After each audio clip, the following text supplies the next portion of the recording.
جیسے ہی نواز شریف صاحب کی حکومت آتی ہے تو انہیں سب کچھ اچھا لگنے لگتا ہے۔ بہرحال انصار عباسی صاحب خبر یہ دیتے ہیں کہ آزاد کشمیر انٹیلیجنس ایجنسیوں کو ایکشن کمیٹی کے غیر ملکی روابط کے شواہد مل گئے۔ خبر پہ آپ نے غور کرنا ہے، آزاد کشمیر انٹیلیجنس ایجنسیوں کو ایکشن کمیٹی کے غیر ملکی روابط کے شواہد مل گئے۔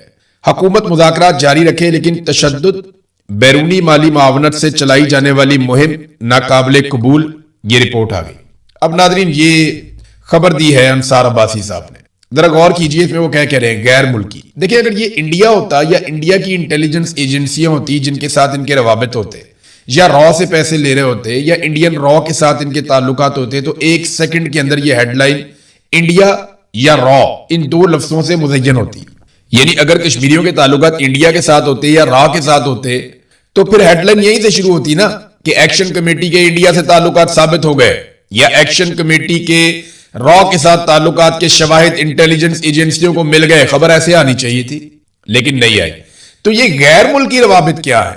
ایکشن کمیٹی کے غیر ملکی روابط، اب میں آپ کو بتاتا ہوں یہ ہے کیا اور گیم کیا ڈالی جا رہی ہے۔ آزاد کشمیر میں ہر گھر کا کوئی نہ کوئی شخص اور کئی گھروں کے کئی شخص بیرون ملک رہتے ہیں۔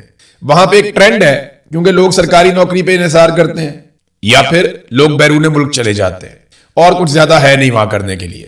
تو جو لوگ بیرون ملک چلے جاتے ہیں ان کی تعداد بہت بڑی ہے، یعنی اگر آپ ایوریج نکالیں تو پاکستان میں جتنے لوگ بیرون ملک جاتے ہیں اس سے کئی گنا زیادہ آزاد کشمیر میں لوگ اپنی آبادی کے تناسب سے بیرون ملک جاتے ہیں۔ بڑی تعداد یہاں برطانیہ میں موجود ہے، ہزاروں لوگ ایک کال کے اوپر اکٹھے ہو جاتے ہیں۔ پورے شہر جو ہے وہ آزاد کشمیر کے لوگوں سے یہاں پہ برطانیہ میں بھرے ہوئے ہیں۔ اتنی بڑی تعداد میں آزاد کشمیر کے شہری برطانیہ میں رہتے ہیں۔ اب یہ ان کے ساتھ جب وہ اپنے رشتہ داروں سے رابطے کرتے ہیں تو وہ کہتے ہیں جی یہ غیر ملکی روابط اس کو کہتے ہیں۔ یہ ایسا نہیں ہے کہ کوئی انڈین را کے ساتھ یا اسرائیل کی موساد کے ساتھ یا امریکہ کی CIA کے ساتھ، یہ کوئی یا برطانیہ کی MI6 کے ساتھ ان کے کوئی روابط ہے، ایسا نہیں ہے۔ یہ اپنے رشتہ داروں کے ساتھ رابطے ہیں۔ اب وہ بیرون ملک رہتے ہیں تو رابطے تو بیرون ملک ہی ہوں گے نا۔ جو یہاں رہتے ہیں، مثال کے طور پہ میں پاکستان میں کسی شخص سے رابطہ کروں تو وہ کہیں جی اس کے غیر ملکی رابطے ہیں پاکستانی شخص کو، تو جھوٹ تو نہیں کہا کیونکہ میں تو بیرون ملک بیٹھا ہوں، تو میں جو رابطہ کروں گا برطانیہ کے نمبر سے کروں گا، تو وہ جو نمبر دیکھیں گے جی غیر ملکی رابطے ہیں جی ان کے، یہ ثبوت آ گئے جی ہمارے پاس۔ اچھا دوسرا یہ کہتے ہیں ان کو باہر سے فنڈنگ آتی ہے، تو فنڈنگ کیسے آتی ہے میں آپ کو بتاتا ہوں کہ آزاد کشمیر کا ٹوٹل انحصار اس بات پہ ہے کہ اوورسیز آزاد کشمیر کے شہری، یعنی بہت بڑے پیمانے پہ انحصار اس بات پہ ہے کہ اوورسیز جو آزاد کشمیر کے شہری ہیں وہ کتنا پیسہ پاکستان میں بھجواتے ہیں اور اپنے رشتہ داروں کو، اپنے خاندان والوں کو بھیجتے ہیں۔ اب اسی پیسے سے وہ کاروبار کرتے ہیں، اسی پیسے سے وہ تعلیم حاصل کرتے ہیں، اسی پیسے سے وہ اپنی زندگی گزارتے ہیں، اسی پیسے سے وہ اپنے معاملات زندگی چلاتے ہیں، حتیٰ کہ انہوں نے احتجاج بھی کرنا ہو تو اسی پیسے کے ذریعے سے کرتے ہیں۔ تو انہوں نے یہاں پہ ایک رپورٹ بنا کر دے دی اور اس طرح ثابت کرنے کی کوشش کی جیسے دشمن ممالک کے ایجنڈے کے اوپر یہ لوگ چل رہے ہیں، حالانکہ یہ محب وطن لوگ ہیں۔ شوکت نواز کشمیری کو جن لوگوں نے گرفتار کیا، شوکت نواز میر کو، وہ کیا سمجھتے ہیں کہ انہوں نے کوئی بہت بڑے دشمن کو گرفتار کیا، کلبھوشن یادو پکڑ لیا انہوں نے یا ابھینندن پکڑ لیا انہوں نے؟ ایسا تو بالکل نہیں ہے۔ کوئی سربجیت سنگھ تو نہیں پکڑا گیا۔ وہ شوکت نواز میر ہے، جب انڈیا اور پاکستان کی لڑائی ہو رہی تھی تو وہ بارڈر پہ فوجیوں کے ساتھ جا کر کھڑا ہوا تھا اور انہیں پوری یقین دہانی کروائی تھی کہ ہم سے جتنی مدد، جس لیول کی مدد چاہیے ہوگی ہم وہ مدد کرنے کے لیے بار بار آئیں گے۔ یہ وہ شوکت نواز میر ہے، محب وطن آدمی ہے، پاکستان کا اور کشمیر کا پرچم اٹھاتا ہے۔ اب اس آدمی کو گرفتار کر لیا گیا، وجہ صرف یہ ہے کہ پاکستان کی جو فوجی جرنیل ہیں یا ملٹری اسٹیبلشمنٹ ہے ان کی خواہش ہے کہ کشمیر اور گلگت بلتستان میں، اور ان کی ضرورت بھی ہے کہ کبھی بھی کوئی سویلین حکومت نہ آئے، کوئی ایسی حکومت نہ آئے جو حکومت فیصلے کرتے وقت ہم سے اجازت نہ لے۔ تو کیونکہ یہ حساس علاقے ہیں تو وہاں پہ ملٹری اسٹیبلشمنٹ اپنی مرضی کی حکومت مسلط کرنا چاہتی ہے، لیکن دور بہت آگے چلا گیا نا، اب تو سوشل میڈیا کا دور ہے، لوگوں میں کافی شعور آ گیا، تو زیادہ دیر تک آپ کنٹرول کر نہیں پاتے۔ تو طریقہ کار یہ ہوتا ہے کہ پھر آپ لوگوں کو مارجن دیتے ہیں، لیکن پاکستان میں انٹیلیجنس ایجنسیز یہ مارجن دینے پہ تیار نہیں ہے۔ ناظرین ایک بڑی افسوسناک خبر ہے اور بڑا ایک معاشرتی المیہ بھی ہے۔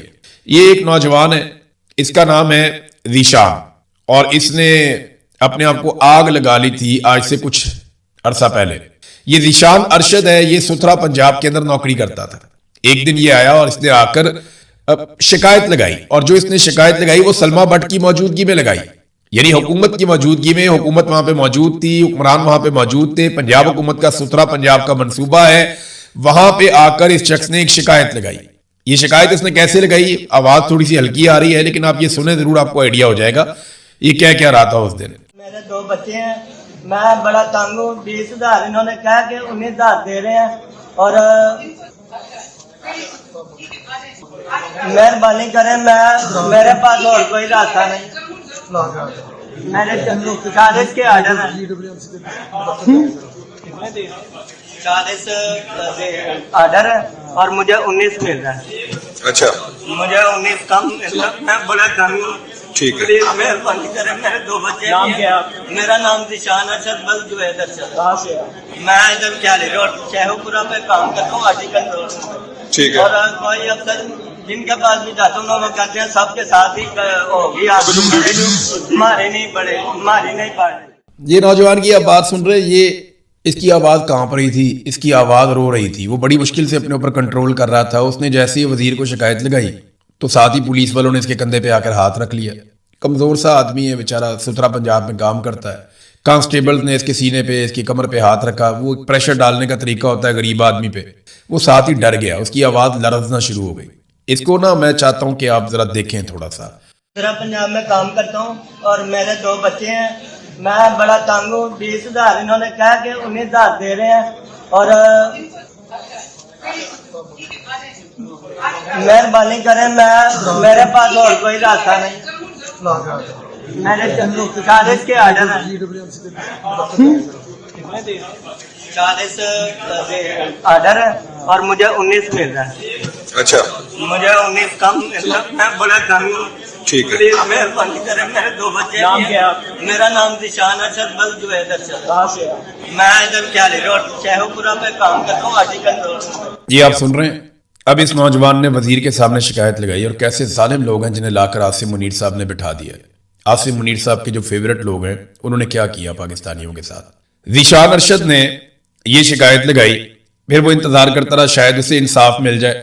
40,000 روپے کے اس کے آرڈر تھے کہ اس کو 40,000 روپے تنخواہ دینی ہے، لیکن اسے 19,000 روپے دیا جاتا تھا، باقی پیسہ ٹھیکیدار کھا جاتے تھے۔ اور یہ اس کے ساتھ نہیں ہو رہا، یہ ہزاروں ورکرز کے ساتھ ہو رہا ہے۔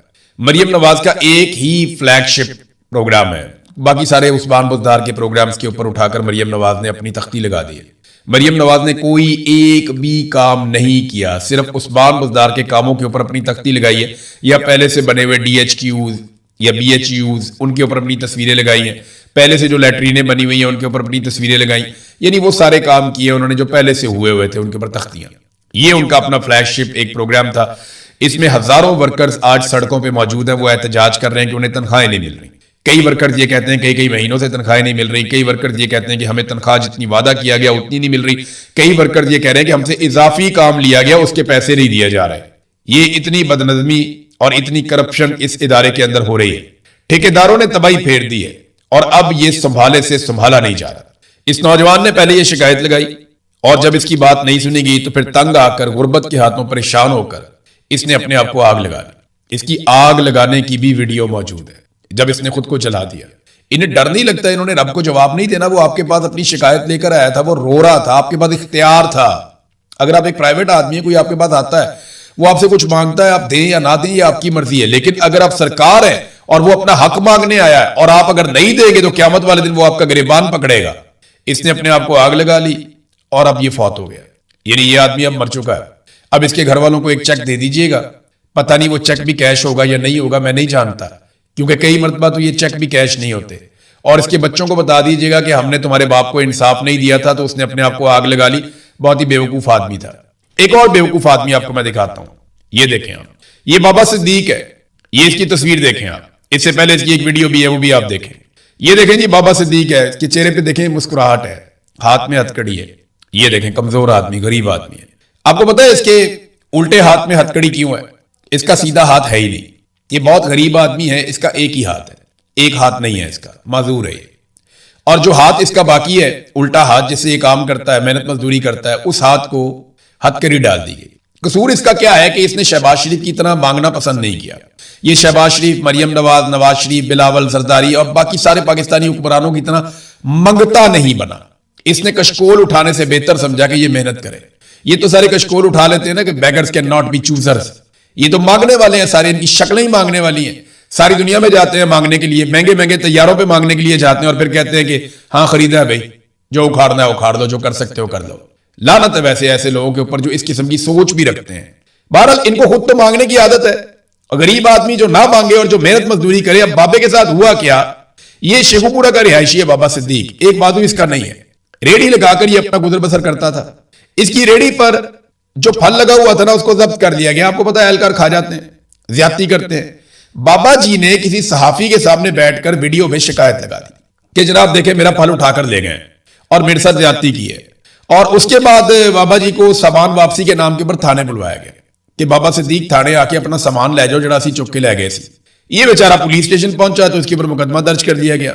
اب یہ معذور آدمی ہے, اس کا ایک ہاتھ ہے, اس کو ہتکڑی لگی ہوئی ہے, اس کو تھانے اور کچہری میں کافی ذلیل کیا ہے انہوں نے, اور اب مقدمہ عدالت کی جانب سے ڈسچارج کر دیا گیا. یعنی عدالت نے کہا بے گناہ ہے یہ آدمی.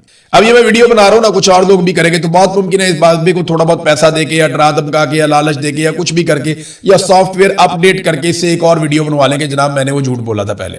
ہو سکتا ہے نا, یہاں پہ کچھ بھی ہو سکتا ہے, کچھ بھی کیا جا سکتا ہے. وہ جو دکاندار ہے بیچارہ اس نے پوسٹ کر دی, اس کے اوپر بھی بہت دباؤ ہے.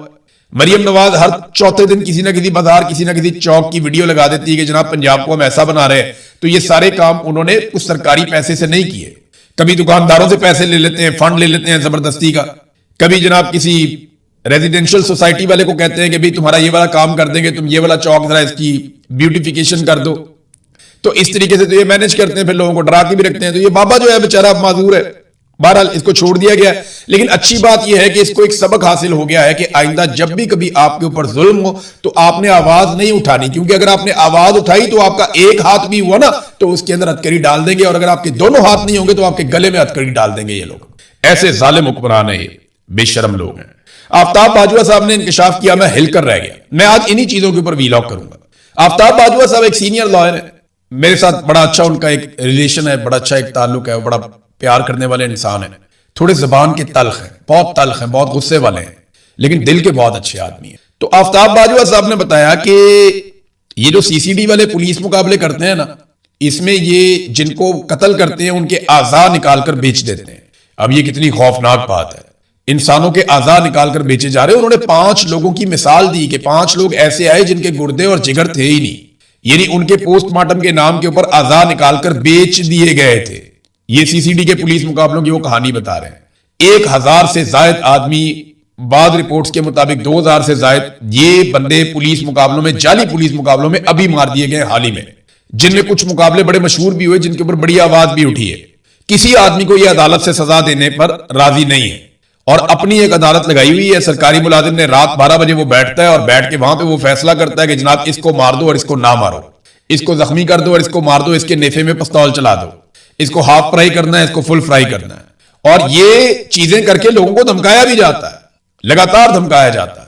ناظرین ایسا ہی ایک ثانیہ قصور میں ہوا. غریب آدمی کے نا بڑے مسائل ہوتے ہیں, بہت عجیب و غریب مسائل ہوتے ہیں. ایک آدمی تھا وہ ریڑھی لگاتا تھا, اس کی بیوی بچوں کو ٹیوشن پڑھاتی تھی. تو اس کو نا انہوں نے ریڑھی کا ایک قانون بنا دیا کہ ریڑھی سرکار دے گی, ورنہ ریڑھی اٹھا کے یہ ضبط کر دیتے ہیں. غریب آدمی کو ریڑھی لگا کے بھی پیسہ نہیں کمانے دیتے. میں نے پہلے بھی یہ کہا تھا کہ یہ بڑا اچھا کام ہوگا اگر آپ تمام لوگوں کو سرکار پراپر روزگار فراہم کرے اور صحیح والی ریڑیاں لے کر دے. لیکن پہلے والی ریڑھی چھیننے سے پہلے جو روزگار اس کا لگا ہوا ہے, اس روزگار کے اڈے کو توڑنے سے پہلے اس کے متبادل روزگار کا بندوبست کیا جائے. اب یہ بندہ گلی محلوں میں چھپ چھپا کے ریڑھی لگاتا تھا, کیونکہ آپ کو پتا ہے مریم نواز نے ریڑھی نہیں دی انہیں, یہ ان کی وائف نے بتایا.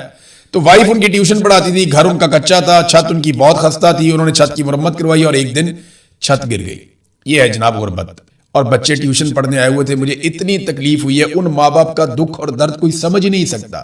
ان کے گھر پہ تو قیامت ٹوٹ پڑی نا. 14 معصوم بچے ہیں, چھوٹے چھوٹے ٹیوشن پڑھنے کے لیے آئے ہوئے تھے, چھوٹے چھوٹے معصوم بچے وہ ٹیوشن پڑھنے کے لیے آئے ہوئے تھے. تو غربت کیسے کیسے چیلنجز ساتھ لے کر آتی ہے. پاکستان میں تو بنیادی حقوق ہی نہیں ہے لوگوں کے. کوئی ایسا ادارہ نہیں ہے جو اس بات کو دیکھے کہ لوگ جہاں رہتے ہیں وہ جگہ محفوظ ہے یا نہیں ہے. کوئی ایسا سسٹم نہیں ہے. سرکار کی طرف سے کوئی ایسی مدد نہیں ہوتی کہ جناب آپ کی گھر کی چھت گرنے والی ہے یا کچی ہے, آپ ایک اپلیکیشن دیں تو سرکار آ جائے اور آپ کو مدد کر کے دے. ایسا کچھ بھی نہیں ہے پاکستان میں. پوری دنیا میں ہوتا ہے, بہت سے ملکوں میں. تو وہاں نواز شریف کہہ رہا ہے کہ اس کے اوپر مریم نواز انکوائری کرے گی. وہ انکوائری وہاں پہ کرو بے شرمو جہاں پہ ایک آدمی بتا کر گیا تھا کہ میرے پیسے یہ کھا رہے ہیں, اور پھر اس کو پیسے نہیں دیے, اس نے اپنے آپ کو آگ لگا دیا اور اس کی لاش اس کے گھر بھیجی. وہاں کرو انکوائری. بہرحال میں ان تمام والدین سے, ان کے رشتہ داروں سے مجھے بہت تکلیف ہے. بہت چھوٹے چھوٹے معصوم بچے ہیں. اللہ آپ سب کو صبر عطا فرمائے. میں آپ کے لیے دعا کر سکتا ہوں. یہ بڑی بے بسی کا ماحول ہے اور بہت بڑی آزمائش ہے آپ کے خاندانوں کے اوپر. اللہ تعالیٰ آپ کو صبر عطا فرمائے. اللہ تعالیٰ آپ کو ہمت دے. بہت بڑا دکھ ہے یہ. ناظرین, ایک چیز اور میں آپ کے ساتھ شیئر کرتا ہوں. ایک کے بعد ایک پاکستانیوں کے اوپر ہتھوڑا چلایا جاتا ہے. اب ایک نیا کام کیا جا رہا ہے. پہلے تو ساری بجلی بنانے کا جو ٹھیکہ ہے وہ آپ نے IPPs کو دے دیا تھا. میں آپ کو ایک مثال دیتا ہوں. لاہور میں, پنجاب میں, مختلف صوبوں میں بہت بدترین لوڈ شیڈنگ ہو رہی ہے. اور یہ اسی طرح کی لوڈ شیڈنگ ہو رہی ہے جیسی لوڈ شیڈنگ 2012-13 میں ہوتی تھی. یعنی 2012-13 میں جب نواز شریف اقتدار میں آیا تو لوڈ شیڈنگ ہوتی تھی, بدترین لوڈ شیڈنگ ہوتی تھی, اور 6 روپے سے 8 روپے کے یونٹ کے اوپر لوڈ شیڈنگ ہوتی تھی. آج 13 سال کے بعد وہی لوڈ شیڈنگ 50 سے 70 روپے یونٹ کے اوپر ہو رہی ہے. یعنی بدلا کیا؟ بدلا صرف یہ کہ نواز شریف اور شہباز شریف نے, دونوں بھائیوں نے آنے کے بعد IPPs کے منصوبے لگانا شروع کر دیے. تمام سمجھدار لوگوں نے ان کو بتایا کہ یہ جو آپ کر رہے ہیں برباد کر دیں گے آپ پورے سسٹم کو. آپ لوڈ شیڈنگ کنٹرول نہیں کر پائیں گے بلکہ لوگوں کی بجلی خریدنے کی کیپیسٹی ختم ہو جائے گی. لیکن دونوں بھائیوں اور اسٹیبلشمنٹ کی آنکھوں کے اوپر کمیشن کی اور پیسوں کی پٹی بندی ہوئی تھی. انہوں نے لگا دیے IPPs. تو نتیجہ کیا نکلا؟ سادہ نتیجہ یہ ہے کہ 2013 میں جو لوڈ شیڈنگ 6 سے 8 روپے یونٹ کے اوپر ہو رہی تھی, آج 2026 میں وہی لوڈ شیڈنگ 50 سے 70 روپے یونٹ کے اوپر ہو رہی ہے. کل ملا کر یہ ملا پاکستان کو. اور اب جو بجلی کو تقسیم کرنے والی کمپنیاں ہیں جنہیں آپ ڈسکوز کہتے ہیں, بجلی جو ہے اس کی تقسیم کرنے والی بھی کمپنیاں ہوتی ہیں نا, لیسکو ہے, گیپکو ہے, پیپکو ہے. یہ الگ الگ کمپنیاں ہیں جو بجلی کو لوگوں کے گھروں تک پہنچاتی ہیں اور وہاں سے بل وصول کرتی ہیں. اب یہ جو ڈسکوز ہیں ان کو پرائیویٹ کیا جا رہا ہے کہ جناب سرکار ان کو نہیں دیکھے گی, پرائیویٹ سیکٹر اس کو دیکھے گا. اب جب اس کو پرائیویٹائز کر رہے ہیں تو اس کے اندر بھی سرکار نے ایک نیا کام کر دیا, کیپیسٹی پیمنٹ کی طرز کا. یعنی سرکار انہیں گارنٹی دے رہی ہے 18% ریٹ آف ریٹرن کی. یعنی آپ کو 18% کا منافع ضرور ہوگا, آپ یہ ڈسکو خرید لیں.